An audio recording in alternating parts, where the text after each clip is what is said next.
আজ আমি গ্রামে বসে কিন্তু ঈদের পর দিন এই বিরিয়ানিটা রান্না করেছিলাম। একদম চাকা চাকা গোশগুলো আমি ঈদের দিন বেছে রেখেছিলাম। আর এখানে কিন্তু 1 কেজি বাসমতি চাল দিয়ে এই বিরিয়ানিটা রান্না করা হয়েছিল। আসসালামু আলাইকুম, আমি রুমানা নতুন আরও একটি রেসিপি নিয়ে চলে এসেছি।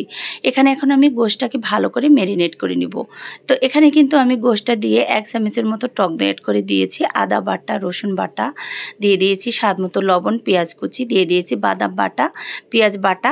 এরপর এখানে আমি অ্যাড করে দিয়েছি জিরা ফাঁকি 1 চামচের মতো, আর এখানে জয়ফল, জৈত্রিক, এখানে গোলমরিচ, ধনিয়া এগুলো আমি একটু ভেজে শিলপাটায় গুঁড়ো করে নিয়েছিলাম।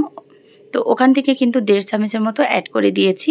মরিচের গুঁড়ো অ্যাড করে দিয়েছি 1 চামচের মতো। এখানে আমি অ্যাড করে দিয়েছি স্বাদ মতো লবণ। তেল দিয়ে ভালো করে এখন আমি মাংসটাকে হাতে মেখে নিব।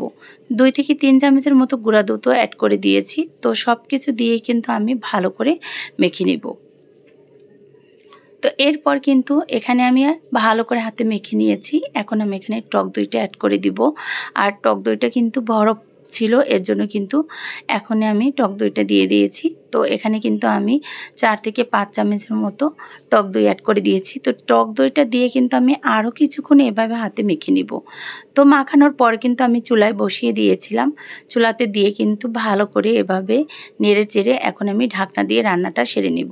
তো গোশটা কিন্তু রান্না সম্পূর্ণ শেষ, আমি নামিয়ে নিয়েছি। এখন আমি পাতিলে পানিটা বসিয়ে দিয়েছি, পানিটা বলক চলে আসছে। এখন আমি এখানে একটু লেবুর রস অ্যাড করে দিয়েছি, দিয়ে দিয়েছি একটু তেল দিয়ে কিন্তু এখন আমি চালটাকে রান্না করে নিব।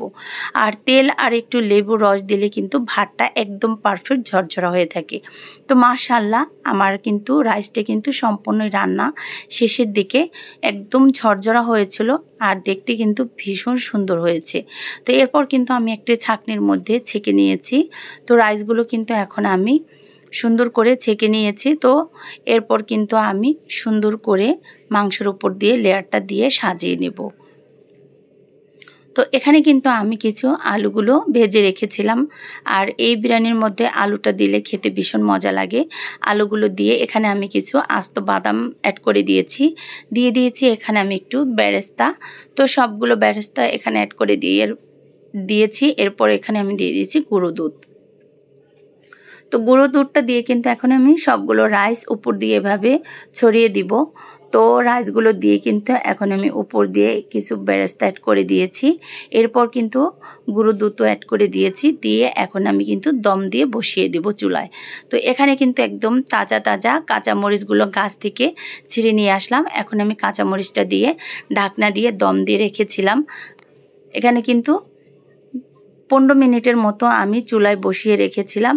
যেহেতু আমার মাংসটা সম্পূর্ণ সেদ্ধ হয়েছিল, এর জন্য বেশি সময় রাখা লাগেনি। আমি 15 মিনিটের মতো চুলায় বসিয়ে রেখেছিলাম দম দিয়ে। তো রান্নাটা কিন্তু সম্পূর্ণই শেষ। মাশাআল্লাহ দারুণ একটা ঘ্রাণ চলে আসছে। আর এরপর কিন্তু আমি বিরিয়ানিটাকে উল্টিয়ে পাল্টিয়ে নেড়েচেড়ে দিয়েছি। দেখতে কিন্তু ভীষণ সুন্দর হয়েছে। আর যে যেখান থেকে আমার ভিডিওটা দেখবেন অবশ্যই সুন্দর একটা কমেন্ট করে পাশে থাকবেন। সবাই ভিডিওটা দেখার জন্য ধন্যবাদ। ভালো থাকবেন, সুস্থ থাকবেন। আল্লাহ হাফেজ।